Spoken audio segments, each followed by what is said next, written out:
right. Here we go. Let's just go with that. Boom.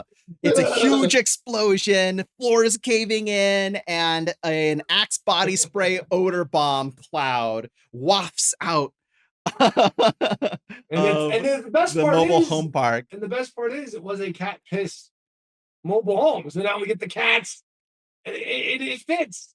Fantastic. Explosion. It totally fits. Technically, this could be your greatest video of all time because it has all the things you need. It has everything I need. It has Axe explosions. It has the cats. Yes. We've won. Absolutely. We've broken the internet.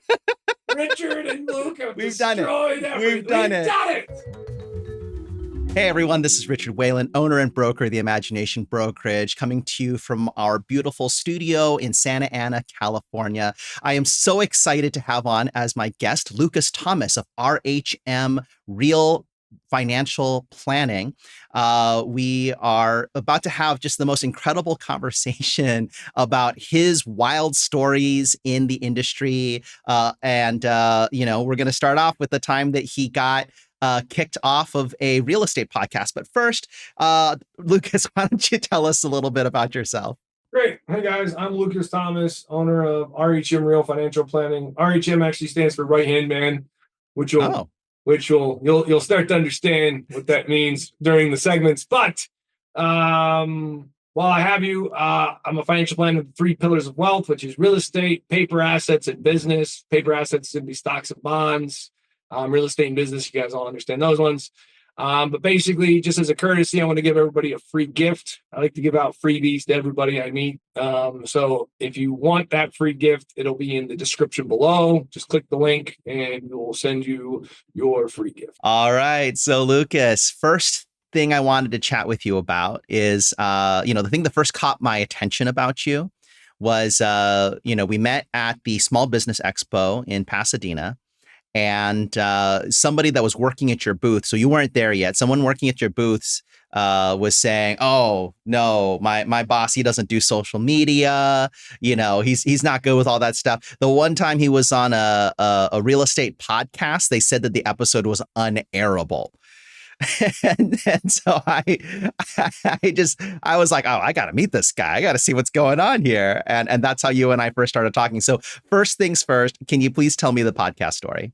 Oh, yeah. Well, you'll learn pretty quick. I'm a story guy. I got stories on stories on stories. And this one actually made me laugh because, just so you have an understanding, I'm a very large individual and I'm very boisterous and loud. I used to be in the military and basically I got this way about me that's, pretty intimidating. So it's really funny when I get into these podcasts and these guys, they're like, oh, dude, why did you want to, because I think it was a fire podcast, which was financial independence, retire early. And it was funny because for them, I don't think the podcaster actually had achieved fire. I think it was just a podcast on this hypothetical thing that they think about, you know what I mean? I think he was trying to, and it's a bunch of people who are, they're daydreaming about fire, but they actually don't know.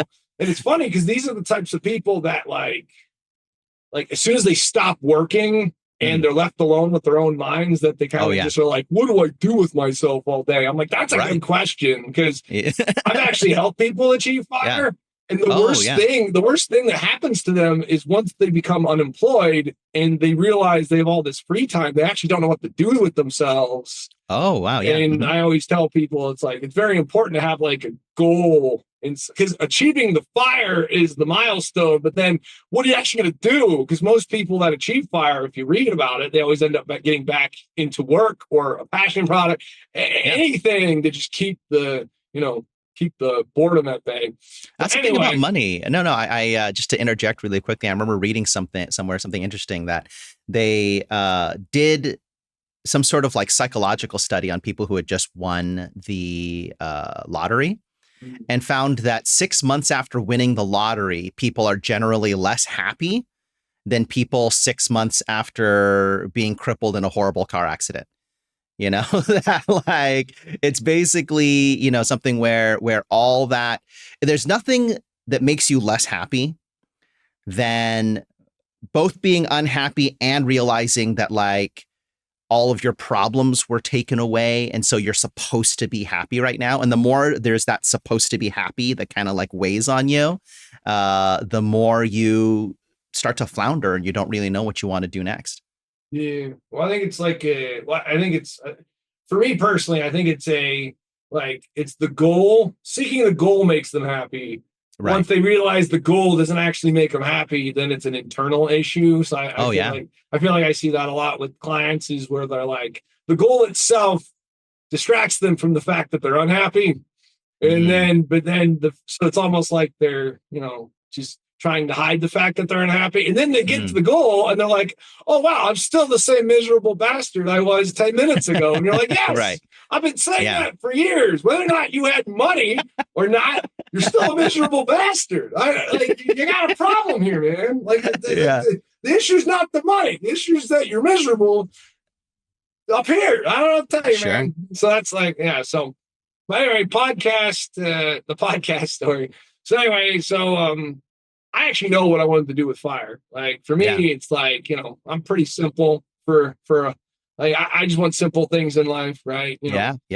Beer, beer near the campfire, that kind of stuff. So for me, I didn't achieve fire, I think, till I had my first daughter.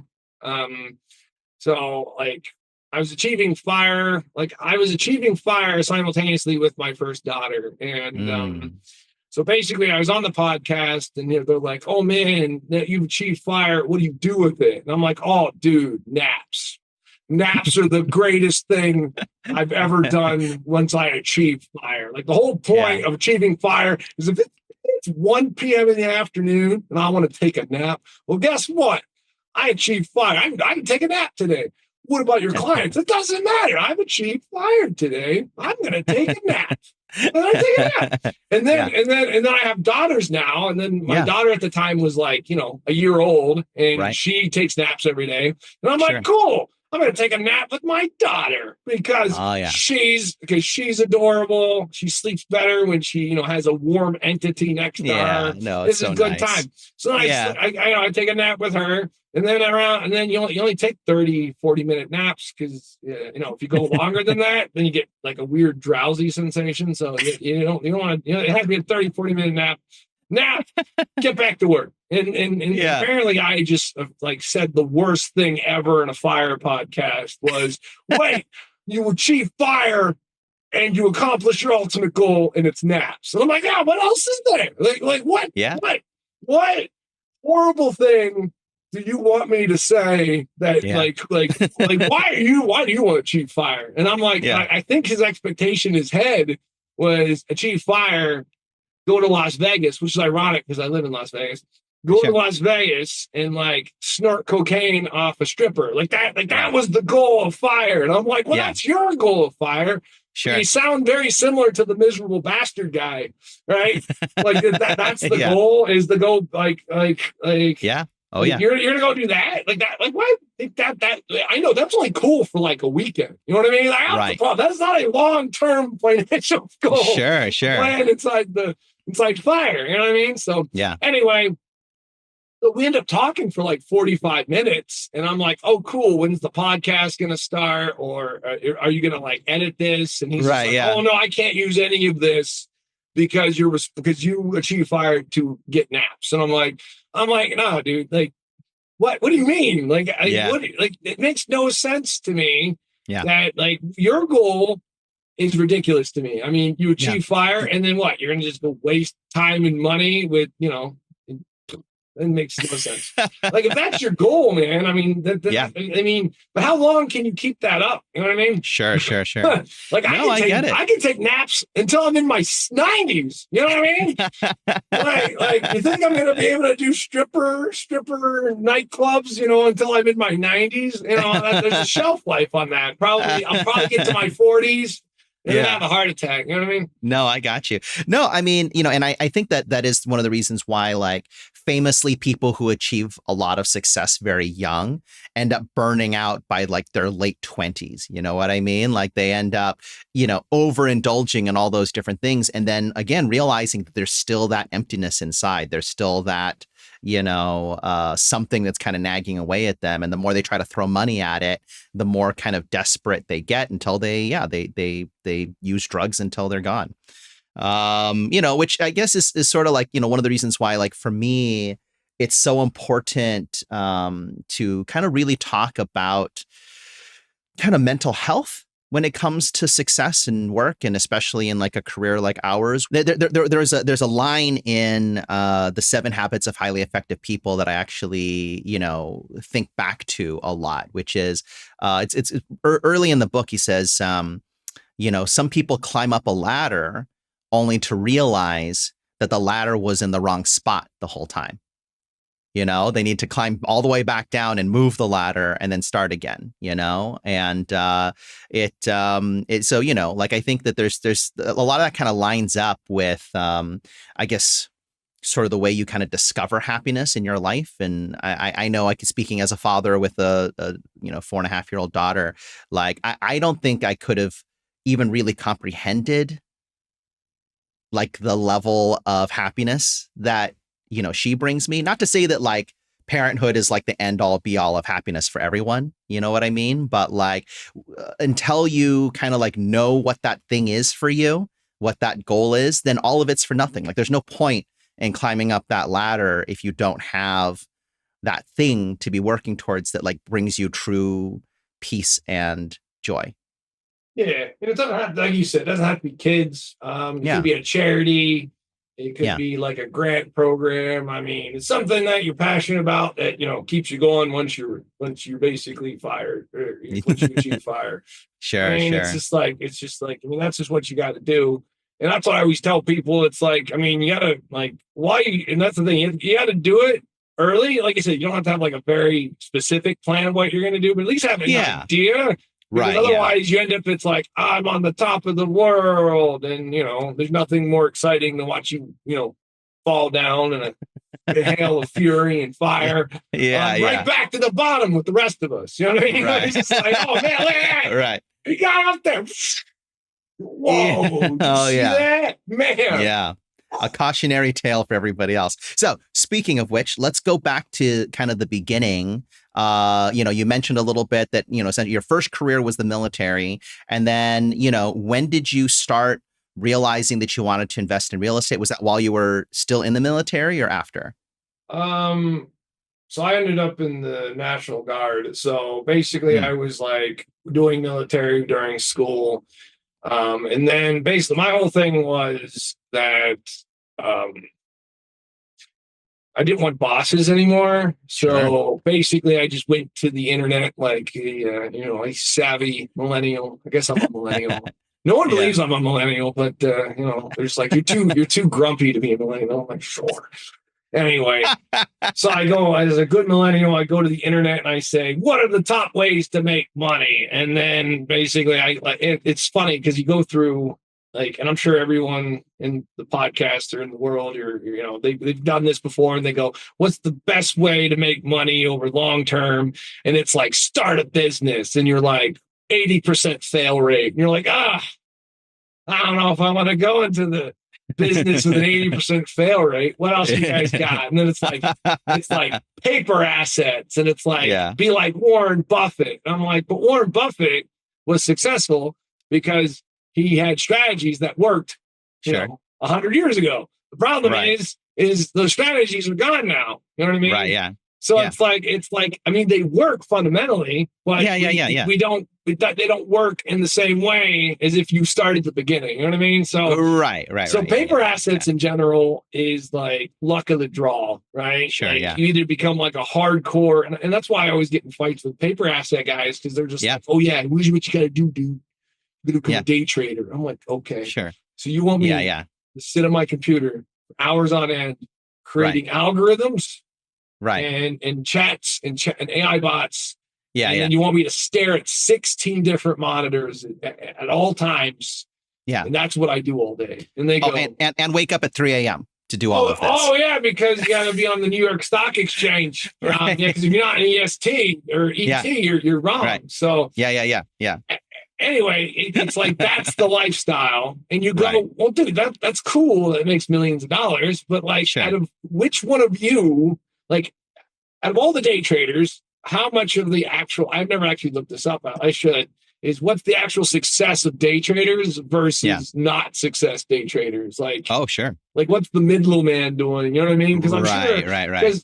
because for every person who makes $1 million, how many people were the people he got that $1 million from? Because that's how the system works, right? Right. Yeah, of course. You have a pool of investors, and the 10% basically takes the money from the 90 because the 10 it just either got lucky or they have some sort of insider knowledge or they're just really good at playing the games, right? Right. So that's the key though. It's like, and that's paper assets. Paper assets to me is that. And I'm just like, dude, I'm just not that person. Sure. I just can't stare at a wall all day. It's not my nature. And then, exactly. Like there's a million ways to make money. You just have to choose which one. And some of them may seem glamorous on the surface, but when you actually look at the day-to-day of it, it's not very glamorous. And whether that's paper assets or, other things. And you just kind of have to pick like which type of sucky work do you do you like, like what are you willing to tolerate the most to get to the good parts of it, Oh yeah, exactly. Which wealth pillar, and I do the 3 pillars of wealth, which is paper assets, business, and real estate. So paper assets was always never a one for me because I just don't want to do it's just boring. I just don't keep it boring. Businesses came second once I did real estate, because real estate is a business, but it's like a very it's a generic business because it's like, it's a very simple system, right? See, businesses is, oh man, I got to convince people to buy my product. Real estate, it's like a need. You know what I mean? I don't have to convince anyone to rent my house. It is so basic. Like the business model is the most basic model, been around for thousands of years. I bought a house and I rented. And you go, well, where's the secret sauce? I'm like, that's the secret sauce. I bought it at a good price. And I rented it at a decenter price. And I only pocket, even if it's only $800, but I mean, that's $800 that I don't work for every month. Sure. You know what I mean? Yeah. Well, there is some magic to it. And I want to touch on this really quickly because it's really important to me that people who have access to VA loans are aware of this. Can you talk to me about, because like what you realize is that the game of real estate is not about the part where you just have a house and you rent it out. The game of real estate comes with financing. It comes with, understanding like property management and, renovations and things like that. So let's kind of hit each of those parts at a time. Can you talk to me a little bit about VA loans and how that, may have contributed to some of those early purchases? Yeah. So basically I chose real estate because it was the easiest, simplest model. Like buy something, rent it. Like there's nothing, like I can't screw this up. You know what I mean? Like that was the basis, because the business pillar, like I said, 80% fail rate, but real estate has a built-in business model. You really can't screw up. Like you really got to go out of your way. And usually it's like you said, it's the buy. If you screw up the buy, then a property will be a headache for the rest of your life. Like that's it. Like if you screw up the buy, it dictates what happens for the next 10, 20, 30 years. That's how it works, right? Yeah. So if you buy a property wrong, then you just need to get rid of it and just take the loss. Otherwise, it'll just keep getting headache. Yep. And that's the key, though. It's like, because like you said, and the buy is very important. So there's 2 different buys, right? So we got house hack buy, which is what you just said, which is the VA loan, right? So I'm a veteran. I bought my first fourplex with the VA loan. I lived in one of the units, and it was, I lived in one of the units for, I think, like 2-3 years. And then when I moved out, I rented that 3rd unit. And next thing you know, voila, now I have this cash flowing property, it makes me money every month and also pays for itself, which is really cool because a VA loan is a 30-year fixed loan. So after 30 years, that mortgage I'm paying goes away. So then it's funny, it's almost like a built-in, retirement, right? Yes. So right now it makes a little bit of cash flow that I can live off of. And then then after 30 years of paying the thing off, I now have a property that's worth, $1 million. And so I have an asset worth $1 million, and the asset still makes me, let's just say $6,000 a month. So now I'm literally making almost 60, 70 grand a year off this just one asset. Not even all my assets, one asset. Right. So one asset has now beaten all other retirements. You know what I mean? Like Exactly. one asset has beaten all of their retirements. Like you're not That's going right. to you're not going to get that kind of return off 401ks. Like Exactly. pensions are Exactly. gone. Yeah. Pensions are the only thing that is slightly more competitive with what I just described. But Mhm. pensions are going the way of the dinosaur. Like they're just no Right. one does pensions anymore because the hedge Yeah. funds realize that, well, why would we? These things are expensive and they don't make money. So then they got rid Right. of them. And then they use the 401k program as a linchpin to basically get rid of pensions. Be like, oh no, 401ks are good for you. And the problem is like, it's funny because Gen X is now finding out how wonderful 401ks are as a retirement product. They're currently in the throes of it, which is exciting because they're going, oh, great. So what's my retirement? Well, the stock market did really well. You have about $700,000 available to you. And you go, yes, $700,000. Awesome. And then you go, wait a minute. My annual expenses is about 100 to 150 a year. Right. Oh, wow. I'm 60. I might live to be 90. And now I only have $700,000. Oh, great. So now my 700,000 is going to last me 5 to 7 years. The next thing you know, it's like, well, what am I supposed to do for the other 23 years? Yeah. So and to add insult to injury, you're getting taxed on all of that. You know what I mean? Like, oh, great. You were able to offset some of your taxes on your $30,000 a year salary 40 years ago. And now you get taxed on that $700,000. That is more money being taxed a lot more now. But that's the funny thing about it is like Gen X is the first generation to not live with pensions because my mom and my dad has a pension and it's like almost $3-4 a month or something. Like it's something like, crazy. And people go, oh, wow, that's a lot of money. I'm like, well, yeah, but like, like trying to get that kind of cash flow on something in the market, like annuities and what have you, like it's just not. Like the exchange is not very good. Like it's like you get at the end and you're like, I have $1 million. And you go, well, fantastic. That $1 million will make you $2,500 a month. And you go, wait, what? What do you mean? It's $1 million. How is that the best return that these can get me in? Give me monthly. Yeah. And then, but that's the thing. These are the things you don't think about until you get to the end. And by the time you get to the end, it's already too late. You know what I mean? Yeah. Like like it's that's why like one of my financial concepts I tell everybody is a financial garden. So if you don't know anything about farming, farming sucks. And farming is hard. And farming means you have to plant a seed and then wait 10 years to get the fruit of all that from all that labor / seed, right? Yeah. So the problem is you have to plant all these seeds, wait 15 years to get your return. But then the people who did that are in such better financial position than the person that's like, oh no, I did the 15 years. I have to plant my seed now. And you go, well, man, you're 65 now. Like 15 years is you'll be like 80 years old. And then the problem is like like what we could do, while you were younger, it goes back to the Warren Buffett. Like we'd have to go back in time. So a lot of the opportunities that were in his time are not available to us anymore. Same thing with me. Like I get people who are like, well, I'm going to achieve FIRE. And I go, well, here's the problem. Like some of the opportunities that I was able to take advantage of don't exist anymore. Right. Yeah. See, because when I got into real estate was cheap. Right.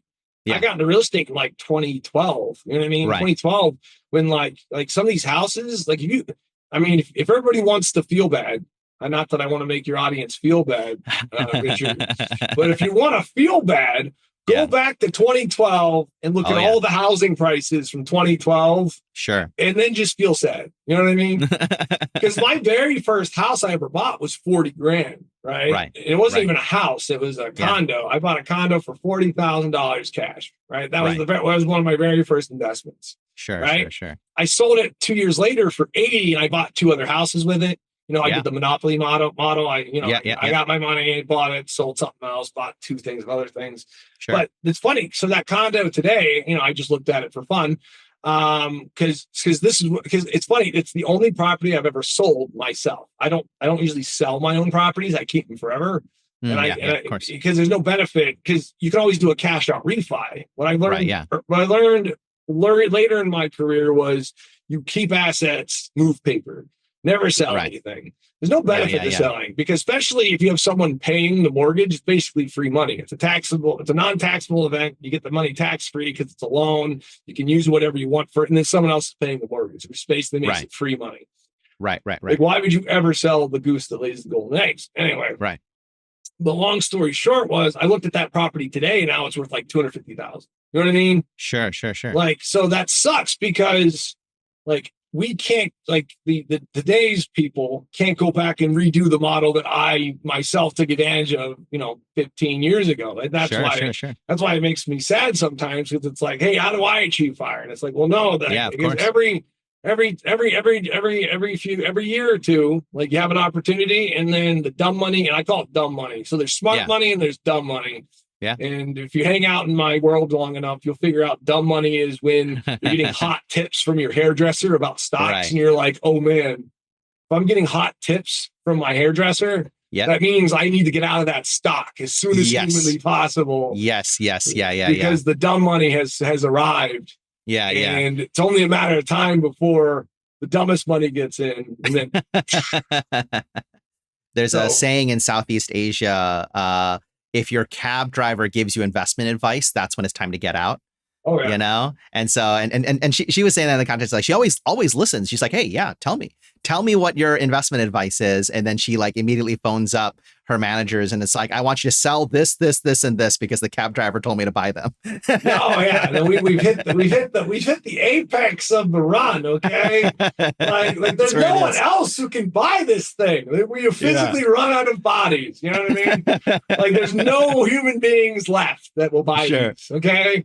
Like, that's why you got to get out. But I know you are full of stories of kind of like this next part, though, which is that, real estate sounds great. And we can also, both of us are in this market right now, or in various markets right now, where we can still buy stuff for $40,000, and like, can't promise where it's going to be in 10 or 20 years. But like we both have opportunities for that. But let's take a step back. Let's talk about some of the downsides of the path that you chose. You told me a great story about starting out, about an incident with a bathtub in how you and your girlfriend at the time. My original house hack. Oh, yeah. Good. House hacking.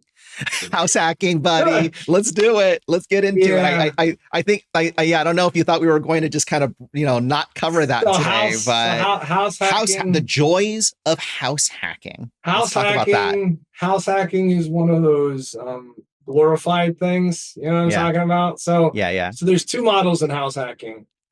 Like, there's the gross model, and then there's the okay, you can do this anywhere model. Okay. I'm going to go over the model, like the model everybody. So the glorified version of house hacking is buy a nice house with 5 bedrooms, 6 bedrooms, rent to people from Craigslist. You know what I mean? Like, like, don't rent the friends and family. Unless you're me, like, if your family knows that you're cutthroat as hell, then you can rent to whoever you want. So my family knows, if they don't pay rent, they're out. They know that. Like I can rent the family and friends, but that's because they know that they know what kind of landlord I am. You know what I mean? So, but you shouldn't, because I'm a nice guy. I'm a very nice guy. You're probably gonna get the heart feelies, and I'm like, nah, dude, I killed those a long time ago. There are no heart feelings. Give me my money, or get out. So anyway, that's another thing for like that. But that's the nice version. Yeah. Right. But here's the problem with nice version is you can still get in arguments with your roommates, because technically they're tenant roommates. Yeah. And like, they know where you sleep. Okay. Sure. Yeah. Remember that these people that you are arguing with know where you sleep. It's the bedroom 2 doors down. See, but I'm such a personality that I'm like, hey, I'm 2 doors down. You better drop me. You get one shot, sir. One. And I can, death is a mercy from where I come from. And they go, I'm just gonna leave. Are you sure? Oh man. All right. Well, let me help you pack. I got you, man. Anyway, so I'm not saying that one's the more glorious version, but you can buy any house with 5 bedrooms. And Yeah. Right. Just have Yeah. to be Yeah. very careful with boarding house law, because how do you evict someone who's your roommate without evicting yourself? So Sure. always call an attorney, make sure that you realize how, because Yeah. I've never actually had to evict my roommates because, in general, I'm not I explain to them, get out or get Right. out, Yeah. and then they get out. So be very Sure. careful with Sure. that one. But you can buy anything. You can buy a nice house, you can buy a crappy house, you can buy any house you want. Just Right. make Yeah. sure that you have the landlord capability. ROLES, rules. Rules are very important in landlord transactions, right? Like, you are a professional and they are a tenant. Like, you are a landlord and they are a tenant. Like, I don't care how much they scream and yell at me and tell me horrible things. You are the landlord. You are the adult in the room. I don't care what they say. Do not yell back. Don't do anything silly. Like, all you do is, like, my personal favorite is this motion. Okay. All right. Anyway, well, the rent's due on the 1st. So let's get back to that. And Right. usually that gets them to calm down. Is just like, I don't care what they say. They can say the most horrible, worst thing on their head, and I will immediately be like, great, that's awesome. Let's get back to what we were talking about, which is the rent. Sure. Which is what you're having this episode about. But let's get back to the rent. So, like, that's why I was always really good at being a landlord, because I don't care. I don't take anything personal ever. Like, it's just, they say whatever they want. I get back to the point we're here, which is rent, or straight, rent, straight, rent, straight. Pick one. I really don't care which option. Because at the end of the day, I only have 2 options in this world. It's to collect rent or put you in the street. That's it. It's the only options I'm given. You tell me which one you want to choose, and I'm going to facilitate either one. I don't care. This is a choose your own adventure of real estate. You tell me what you want, and I will take care of it. And that's why, another reason why I do quite well is because, I don't take anything personal, and I just tell people, it's like, no, this is what I'm going to do. If you have any sort of inkling what they think you might not do, like, that's how they get you. You know what I mean? Oh, but he's got the heart feels. No, these 2 options. You choose which one. I really don't care. Like, at the end of the day, sure. I've evicted anyone. I've evicted everyone. I've evicted all sorts of people. Do not care. Pick one. Like, and once they realize that those are your 2 options, then now it's actually a better relationship, because then, they're not going to take anything personal. Luke's only about his money. Blah, blah, blah, blah. So it's just very important to have the landlord mentality, because otherwise that's how they get you. Because if you get all the heart feels, or if you get anything that's personal, that's how they get you. You know what I mean? Sure. Anyway, so I tell you that story because everyone needs to understand what landlording is like. And then, because half my job as a house hack expert is to explain to people what it's like to be a landlord. Because some people just don't have this capacity, right? They just don't have the capacity to eliminate emotional with professionalism. You know what I mean? Sure. Some people just don't have that. They're like, but it's a grandma. I'm like, yeah, it's a grandma who didn't pay rent. Okay. So she's now a deadbeat. Okay. So this is how it works. She's a grandma who pays rent. Now she's a grandma who doesn't pay rent. Now she's a deadbeat. Therefore, we must activate the deadbeat protocols, which is put her in the street. And if anything I just said makes you go, ew, well, then obviously you don't have the landlord mentality. like that's the key here. Is like that's why landlording is it's glorified, but it shouldn't be, because this is the day-to-day job. But here's the thing about multifamily. If you ever wonder why not in my backyard or NIMBYism is so popular today, in the 80s they just started getting rid of all multifamily, and it basically they separated it into 2 extremes: single family homes only, and like mega apartment complexes. Like they got rid of all the in between in the 80s. Right. And here's the problem with that is these properties, they're from the 80s, so they're all generally old. We just bought a place, and it's actually was built in 1895 or something. So these properties that you're buying are in older areas, and sometimes they're kind of meh is the proper term that I always tell people. It's meh. Class C. I think that's the definition of Class C, is just meh. Right? No. It's below Class D. Class D. Yeah, it's like class meh. Class M. Class meh. Well, for legal reasons, it's class meh. But I'll live in anything, right? I will live in anything. So that the key here is my definition of meh is really far. Is like I have a very very low bar for me. Like, Yeah. I'm like, oh, dude, I'll live there. I mean, Sure. Sure. but like other people, they're just like, no, dude, I saw that at the convenience store. Like, what even Hmm. is that? And I go, well, I mean, he's just trying to offer you meth. I mean, you should be glad that they're that kind around here. Like, normally they rob you. These guys offered you meth. Good job. He's welcoming you into the community. Yeah, of course. See? So you should be Yeah. glad that they're happy meth heads here. Anyway, long story short, these areas are meh, but most multifamily are in meh neighborhoods, right? Right. So half my job is to basically explain to people, well, you need to get over the fact that it's a meh neighborhood. Like, you know what I mean? Like, that's it. Like, and this leads into my story, which is basically like everyone. It's funny. This happens to me all the time. I'll get house hackers. They're like, I'm going to house hack. And then we go drive the neighborhoods and they're like, oh God, no. And I'm like, Yeah. but I thought you wanted to be a house hacker. Like, Yeah. this is the inventory for house hacking. You know what I mean? Oh, yeah. Yeah. And they're like, but that duplex is gross. And I'm like, well, yeah, but the key here is you live in it for a few years. Yeah. And the neighbor pays your mortgage, so now you're rent free. Right. But that's the problem with these units is you have to look at the numbers only. If you have any sort of emotional connection to anything, you've already blown up the deal. Yeah. Because it's like, and just wait till we get to the triplexes and the fourplexes. If you thought the duplexes were bad, just wait till you see the fourplexes. Yes. Yes. That's, oh man. And then it just keeps going down and down and down. And they're just like it always makes me laugh because we get to these parts of the, and it's like, actually, we have a few zip codes in Arizona because my background's Arizona. There's a few zip codes in Arizona where I tell the investor, it's like they will say, I want to go look at it. And I go, no, I'm not driving over there. You're going to waste an hour of our time because you will not physically get out of the car.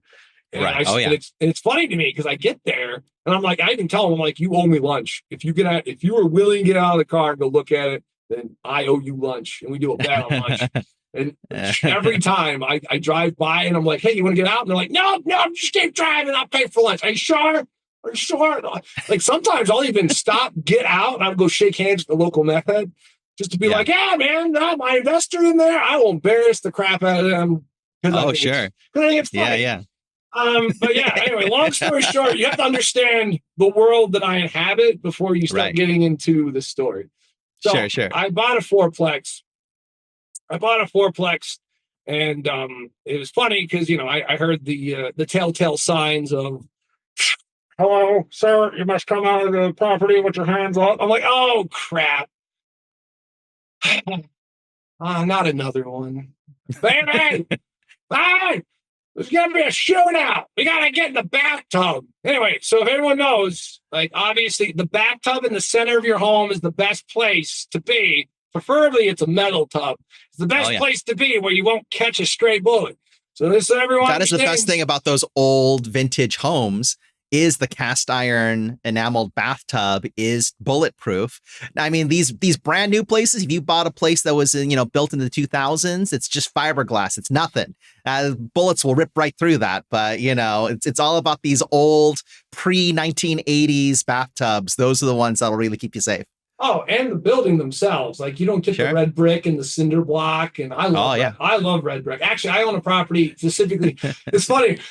Sometimes people we talked about how I'm simple, right? Sometimes I will make investment decisions, not because it's a good investment. Obviously, I did the due diligence, but sometimes there's just something stupid about it that I'm like, I just want to own that. Like I don't care. But dude, the numbers are kind of iffy. I'm like, I don't care. I want a red brick building. I've always wanted to own a red brick building. Sure. Like, how often do you get to own one of those? Anyway, I bought one. Yeah. And it turned out to be like one of my most amazing investments, but it had nothing to do. They're all amazing. No. They're like red brick buildings. Like, they just don't make them like that anymore. And 100 years from now, all your other units will be gone and that red brick building will still be standing. Oh, yeah, that's why, like I said, and I owned it. And then I found out the benefits of how awesome these things are. And then, like, people like them because it's red brick. And plus, like I said, if there's a shootout, no one cares about stray bullets because you got to go through, like 2 layers of brick and a cast iron on the top. I mean, you're good. like you're fine, man. It's a modern castle. Yeah. So anyway, so I was like, baby, we gotta get in the bathtub. So then anyway, we're sitting there cuddling for like an hour, hour and a half, just waiting for the shootout to happen. You know, just wait for the telltale signs again, which is bang, bang, bang. But I'm like, no, no, no. You gotta wait.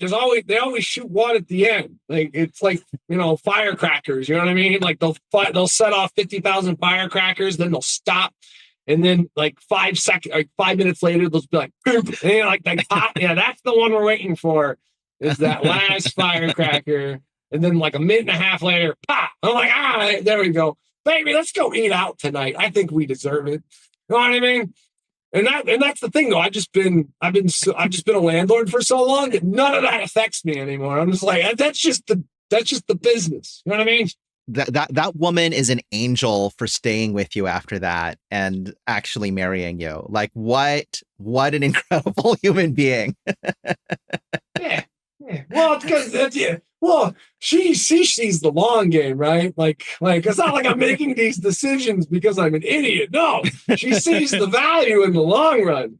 You know, like I buy a building for every one of my children. You know what I mean? I have an apartment building for every one of my children. Right. So I have two children, so I have minimum. I own more, but like two of the buildings are just theirs. You know what I mean? Right. Of course. Like, like if they get into Harvard, which I'm kind of like, please don't get into Harvard. I don't want to sell your building. Like I like that building. I just want it to just cover everything. Yeah. And then I give it to you. I don't want to sell it so we can go to Harvard. You know what I mean? Yeah. Cash out refi. It'll be fine. Cash out refi will be great. Then the cash flow's gone. And then anyway, dad issues. Dad problems. But but that's the key though. It's like, and that's the thing though. It's like, but that place is probably one of my best investments. I bought it for 200. It's now worth 800,000 today. I made 600 grand in equity. My mortgage is nothing. The rents have actually gone up considerably. The rents have probably gone up by 50%. So we're talking, so I bought this thing using my algorithm or my methodology like 10 years ago.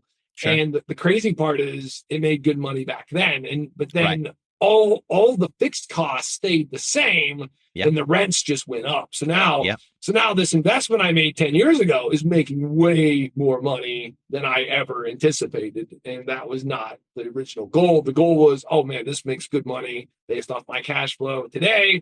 And then the rents went up and I'm like, oh wow, this just gets better and better. Awesome. So I really like that one. And then, like I said, it's got that equity in it. So I can do a cash out refi, pay off a Harvard, pay off the Harvard or whatever. You know what I mean? So it's just cool. It's just cool because it's like, it's just cool because I wouldn't have been able to do that if I didn't buy it with my VA loan and I didn't live in it. You know what I mean? Right. And like, but that was the trade-off, was live in this meh neighborhood. To get I would do it again. It was, and that's why house hacking is so hard for people, because they don't see the light at the end of the tunnel. They just see the you had to get a bathtub. You had to get a bathtub, and I'm like, well, are you a landlord? Or are you not a landlord? Landlording is not a half in, half out thing. It is either in or you're out, man. We don't have any fence sitters in this business. You know what I mean? And besides, it was 0% down. I mean, how could you pass that up? 0% down, very reasonable interest rates. I mean, those VA loans, man, are good loans. Oh yeah, I think it's like a 4%. It's something ridiculous, and it's like, the thing makes me so much money. And like I said, I've never actually paid the mortgage. My tenants pay all the mortgage. You know what I mean? Even when I lived there, I didn't pay the mortgage. You know what I mean? Right. Yeah. But yeah, and that's one story. And then I've actually evicted my neighbors, and I've actually had to have my friends be me at the evictions just so they didn't know I was the neighbor, because I didn't want to get jumped by my neighbor. And that's another thing I teach people is, for the love of God, you are not the owner. I don't care what anyone says. You're a tenant, and you hate the landlord just as much as everyone else. Like, we all hate them. I hate them. You hate them. We all hate them.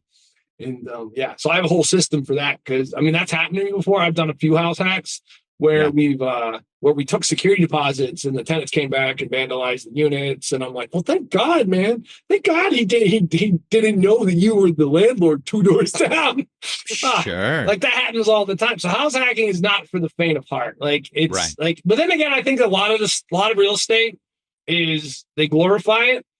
And because they glorify it, people come in with all the wrong expectations. People like to work with me because I think everyone understands my expectations of real estate. Yeah. It's a headache. Mhm. It sucks. Yeah. But is it one of the best investments you can make? Yes. So that's the exchange. That's the exchange. Right. Yeah. Yeah. It's best investment you Exactly. can make, Yeah. but it sucks. And I get Right. new people all the time that are like, I want to be a landlord. I'm going to do it better than you, Luke. I'm going to be nice to people. People are just going to pay rent. I'm like, oh man, that's awesome. Let me know. Let me know how that works out for you. Like that's my excited, rooting for you. And then about a year later, they're like, people are the worst. Yeah. Thanks, Yeah. brother. Yeah. Yeah. Yeah, they are. Yeah, no, and that kind of like, like brings it back to the beginning of the conversation of like, just I guess kind of like recognizing how you want to make money, how, what your priorities are, and then also along with that, what are you willing to sacrifice to kind of accelerate it? Because like, to be fair, like kind of like stepping back, look at this from a macro perspective, right? There are other types of real estate investments in the world that are not so kind of ugly and cheap and require so much personal sacrifice, right? But at the same time, like if there's if like buying like a little piece of commercial property on the beach is just a lot less stress and headache and ugly, it's also going to be astronomically more expensive, right? So like, which thing are you willing to sacrifice? Like which route are do you really want to go? And what exactly are you willing to sacrifice to get there? Yeah, I mean that's the exchange. Like the Yeah. less headache, the more money it costs. Yeah. And Yeah. like, and that's why people don't know this, but when you get into commercial, people feel like commercial makes more money. It actually has less returns in general Right. than residential real estate, but it's Yeah. because you're placing large lump sums of money. So it's more commercials more, I have too much money, so I'm willing to take a lower, more stable return with less headache. Like that's the exchange. Sure. Yeah. Yeah. Yeah. Or it's institutional money. It's it's like a bunch of people pulled their money together, all agreeing that we want less money, but it's just something that is less ugly too. Yeah, exactly. Because it's like if you Yeah. have to spend $10 million, like 10 million is actually really hard to place. I mean, not in California, Right. but in certain states, it's really hard to place $10 million. Yeah. And that's the thing. Commercial it is a less ugly version of everything. Right. But like I said, that's like you said, it's very expensive to get into that market. But Sure. that's the thing, though. It's like I actually have a system where I have tiers of investments. Tier one is what we just described, which is mostly going to be residential landlording. Like a lot of people, that's where they start. And like it's a monopoly style, right? They Right. buy those and then they sell those, and then they'll get to the second tier. Second tier is going to be your short-term rentals, mid-term rentals, student housing. They can make more money, but they're also much higher risk. And what people don't Right, yeah. realize is sometimes is those with that risk comes greater reward, but then the problem is their jobs. You know what I mean? Mhm. Like running an air, like I used to run short-term rentals myself for Mhm. my wife, and we only did that for probably about 3-4 years until I didn't want to do it anymore because I can't stand guests. Guests are the worst. Like I So remember, funny. It's so funny that you would more rather deal with meth heads than Airbnb guests. yes, because I understand meth heads. I fully understand why they're there. I understand why they don't have the money. I understand. Like, there's at least a mutual respect between me and a meth head. You know what I mean? Like that's why I can deal with those people. That's why I can deal with anyone in that world. Like, because it's a mutual respect thing. You're addicted to meth. I'm not addicted to meth. If we got in a fight, I would probably crush you. So we probably shouldn't fight. So it's all good. We're buddies now. And then you get in the guest world, and they just treat you like garbage. I remember this. I'll give you one Airbnb story or one short-term rental story. And Yeah. I swear to God, I had a woman text me through the app, and she's like, "I can't believe you purchased Scott toilet paper." She knew the brand, like she must have broken into my supply closet, and she's like, "This has to be Scott toilet paper or something." And it's like, and she's like, "How dare you? It's like sandpaper." So this is an adult. These two adults talking, right? You got to remember these are two adults talking about Scott toilet paper as a product. And I swear to God, I same day Amazon Charmans to this lady. Sure. Oh yeah. And I swear to God, she left me a 2-star review. And Uh-huh. I'm just and that was like what, like, I mean, there's very many straws that broke the camel's back in the short-term rental market, but that was Right. definitely Yeah. one of the major ones where I'm just like, I jumped through all these hoops. I did everything I could possibly do for you people, and give me a 2-star review. Yeah, you know what? Methods is where it's at. I'm going back to methods because at least they say yes sir, no sir at the end of their damn sentence. Oh my God. I will deal with Yeah. that. At least there's some smidgel of respect, you know. Okay. Anyway, I Okay. can No, stand no, no, no, this. no. Okay. All right. Well, let's contrast that story real quick, though. Okay. Let's contrast that story with the automotive fragrance bomb story. Okay. Oh, Like I good. just need the audience to fully grasp the thing that you hated and couldn't stand another day of versus the thing that you're like, oh yeah, like this is going to be my life. Like this is, I enjoy this. Please, please tell them the story. Oh, good. Oh, good. All right. Well, all right. Well, first, before we get into that story, let me finish off. And then there's third tier, which is commercial. And commercial is because you're dealing with professionals. Well, Yeah. Mostly, unless Sure, you're Richard and for $30, and you go, yeah, there's people with no money at all tiers, just so everyone knows. It's not like you're immune to the people with no money. There are all tiers of real estate. It's just in all different things. Statistically, there's less. You know what I mean?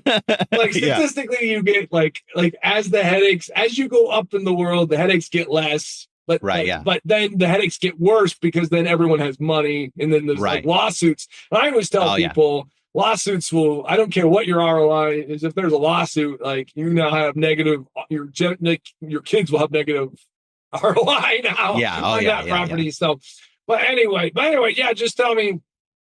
So just so you guys are understanding, you need to understand the full gamut of my career, right? So, I like to make money off of stuff no one else likes to make money off of. It's just my nature. I don't know why, but some people, they're like, I love this because it's beautiful and everyone has money. I don't even know what a method is conceptually. And that happens to me a lot, right? Because I get people all the time that like they conceptually hate methods, right? Yeah. And there's nothing I hate more than someone who conceptually hates something. You know what I mean? Because I hate methods, and it's because they steal my pipes and they do horrible things to my properties. And like, I'm like, oh no, I hate them, but I still rent to them sometimes if they've been clean long enough. You know what I mean? Like, see that, like if they've been clean long enough, I'll still rent to them, but I hate them. And then you get someone who's like, I conceptually hate methods because drugs are bad. And I'm over here going like, you have no idea. You have no idea. Like, let me share you on why I hate them. Because then I get those arguments sometimes with people. They go, we can't just hate methods. I'm like, no, I don't conceptually hate them. I hate them. like I can tell you 1,000 stories of when I'm like, oh sweet Jesus. Yeah. Anyway, so that's like, so I make money off stuff no one else wants to make money off of, and that's just my nature. So one of my favorite investments was we bought this mobile home in this mobile home park. And, well, I didn't buy it. Just so you understand how I got here, I didn't buy it. Oh no, one of my clients did, and was like, "Oh hey Luke, can you fix this?" And I would go, "Oh, what the hell is it?" And he's like, "I bought it for $5,000. Oof. Okay. Where is it? He's like, "It's on X and Y." I'm like, "Oh God, that place is gross." And then I go over there, and I swear to God, like, so there was so it was like a crazy cat lady. So it's either, I don't know if it was a crazy cat lady before or after it became vacant. Like the cats have been there for a very, very long time. I don't know if they were there previous or post. Sure. All I know is I come to this property. It's just covered in cats. Like they had pissed so much on the mobile home, because if you don't know how mobile homes work, is the floor is not on a slab. It actually just goes right through. So when a cat pisses, it actually goes right into the ground, right? It like there's a there's like a foot gap between the floor and the actual ground. So that's why, and then you have a little skirting. Anyway, they had pissed so much and so often that the physical ground had caved in from cat piss. Right. So like that's how gross this place is. It was like it has been a cat piss infested property for who knows how long. The owner did not even look at it. He's just like, oh, $5,000, can't lose. Yes. Tell me more. Tell me more, investor. So then anyway, I get my guy in there. We start tearing out everything. We tear out all the flooring. And the problem is the cat piss smell had gotten into everything. You know what I mean? Like it had gotten into air vents. Like it was like this nightmare scenario. Like even after we repaired it, we physically could not get the smell out. Like we got it. So let's just say at its height, it was at 100%. At its lowest, we probably got it to 25%. Like that was like, it was still like, it was much, much better than when we started, but it was like, no. So anyway, so to get rid of that 25%, I start calling because, I'm a solutions guy. So I'm just sitting here going like, man, I wonder if they sell odor bombs. And my buddy's like, what do you mean? I'm like, those roach bombs, that spray out all the roach and you got to like open one of the windows and it'll explode. He's like, yeah. I'm like, I wonder if they sell an odor version of that. Cause that's pretty much, because we need something that can get into the vents. This is what happens in your brain where you're just kind of like an odor bomb. That makes perfect sense. Why don't they sell these things? And I called Walmart, Target. I called every department store for like 2 hours. And I'm like, dude, I just can't find this stuff. So then I went to the internet and I'm like, internet, odor bomb. And then sure enough, they sell odor bombs for cars. But if you read the directions, the odor bomb's like, this can odor bomb up to 1,000 square feet, which blows my mind. Cause I'm like, who the hell designed an odor bomb that's for 1,000 square feet range for a car that's literally 10 by 10 square feet? And I'm like, who? You know what? Stop looking a gift horse in the mouth. So I ended up ordering these things, right? Yeah. I ended up ordering like 20 of them because, we got to be thorough. And I set all these things off, and it's funny because they all smell like Axe body spray. I don't know if the Axe body spray people were the same manufacturers of the odor bombs, but like I don't know. It has to be. But somewhere in the background they're like, wait a second. There's another use for this stuff. Well, I come from Axe spray people. If you ever wonder who buys Axe spray, it's my culture. My culture of people buy Axe spray, just so you all know. And you guys can figure out what culture that is. But but Axe has like a very specific after smell that you can just be like out of all the odor of the body sprays, like Axe has a very distinct after smell. And if you become an Axe body spray guy, I don't do it anymore. But when I was a kid, I'm like, oh, dude, Axe spray is where it's at. You never have to use deodorant ever. You don't have to take showers. You can just Axe body spray. You can get 10 more days out of your shirt. That's the culture of Axe. That's the major selling point. You can get 10 more days out of your shirt. That's fantastic. Yeah. Think of all the electricity and water we'll save. That should be the tagline. I don't know why they don't put that on the bottle. Anyway, not that this is supposed to be an ad for Axe body spray. You just have to understand kind of how we're going from here. So anyway, mobile home. Cat piss, smell, mobile home. We set these body, and they are just strong. Like I'm talking these.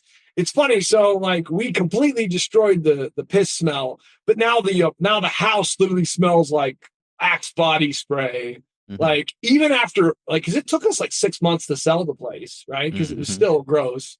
And it literally after 6 months, still like 50% Axe body spray. Like it was so pronounced. And it was funny when I was doing showings, you could tell that these people were Axe body spray people too. Cause like, oh man, it smells great in here.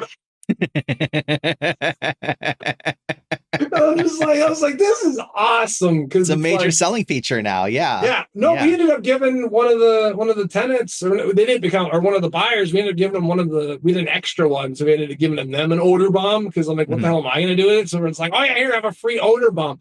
Anyway, just to understand, like, this is the mentality of how I make money, right? There's a million better ways to make money. I just think this stuff is fun. So anyway, So we eventually sold it, and we sold it to a guy with no sense of smell, ironically enough. No. So he didn't know, he didn't care if it smelled like cat piss or Axe body spray. And then that was basically the Axe body Perfect. The spray. perfect guy. Yeah. And that was like the whole storyline of this place. Like I did buy it. I had to fix it for a client of mine. We fixed it.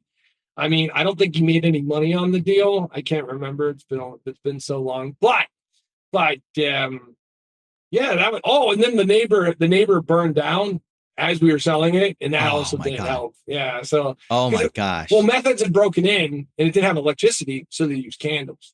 And anyway, Wow. methods. I love. This is why you should not like methods. They burned down the house next door with candles. Yeah. And Yeah. then that makes my house harder to sell. Right. Yeah. Yeah. Not because drugs are bad.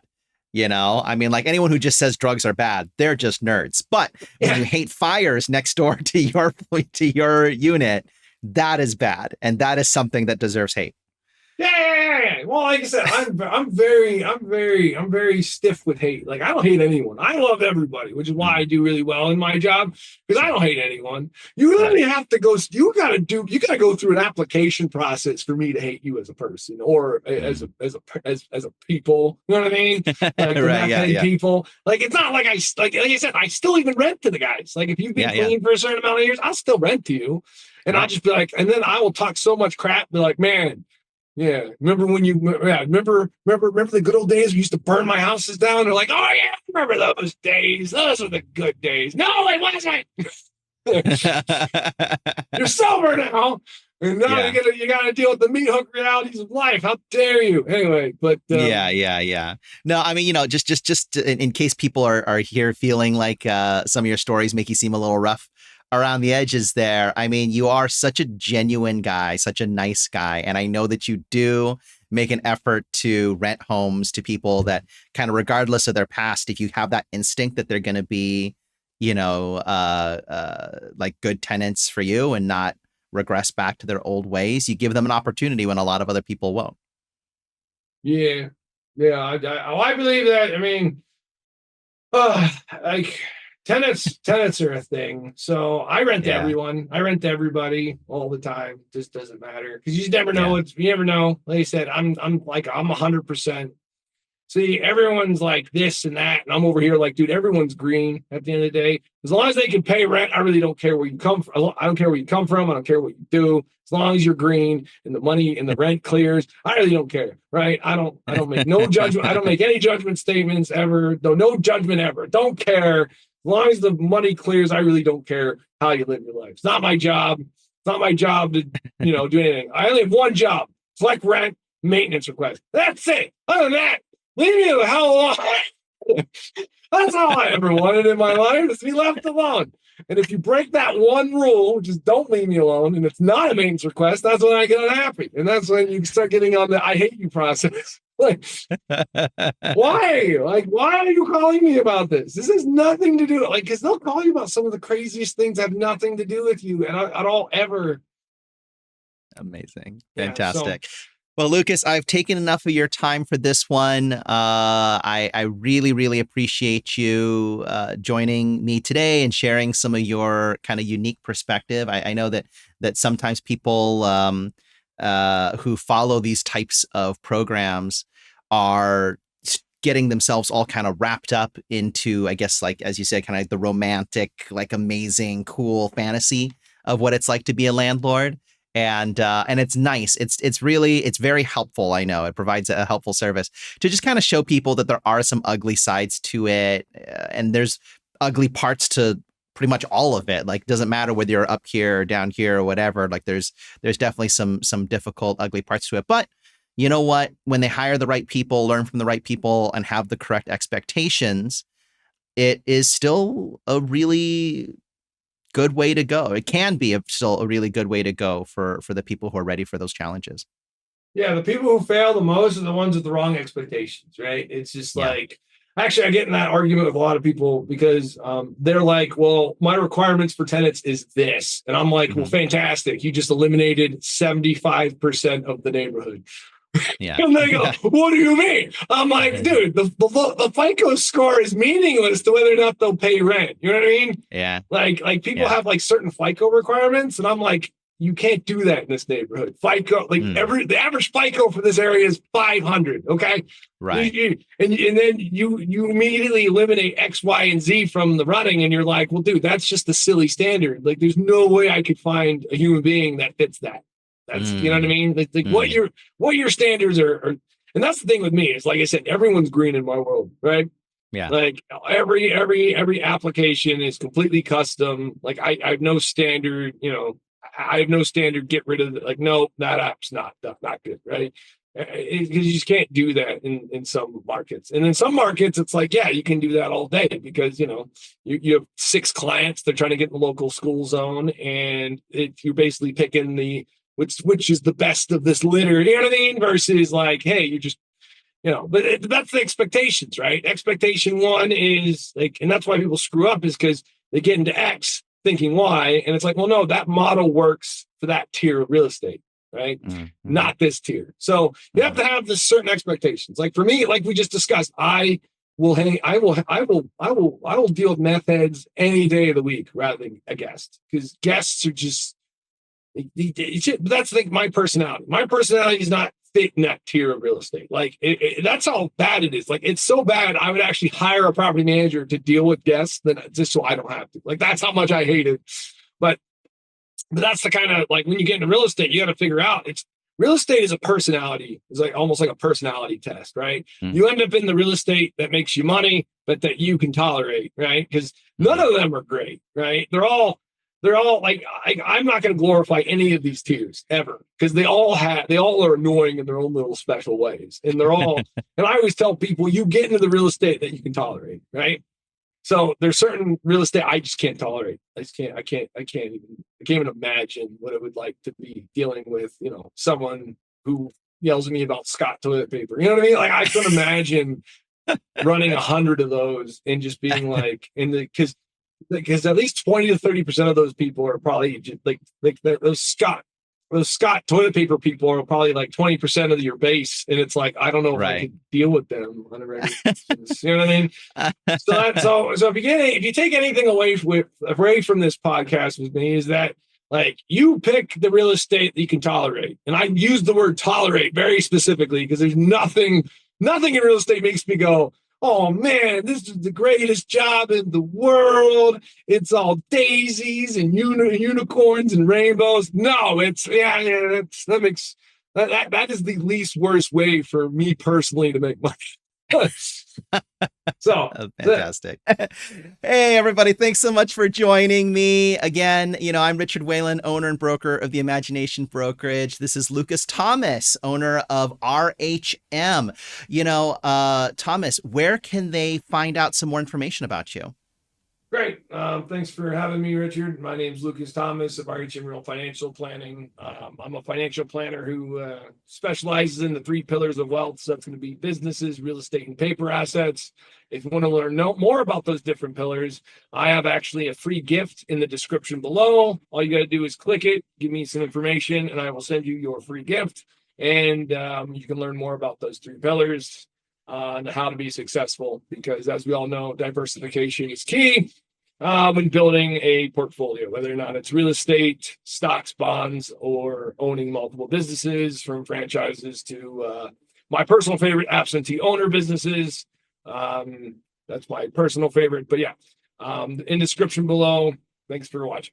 Yeah, exactly. I mean, if there's a lesson that I want you to take from this video today, it is not necessarily that, you know, real estate is this ugly, horrible thing. Like, obviously, I've chosen to be in it. Lucas has chosen to be in it. And, you know, if anything, you know, it just kind of shows you that you need someone like Lucas on your team who really recognizes some of the uglier aspects of it, can help you avoid the worst of it, and then, use that experience, that knowledge, and also like get in there and get his own hands dirty so that you don't have to.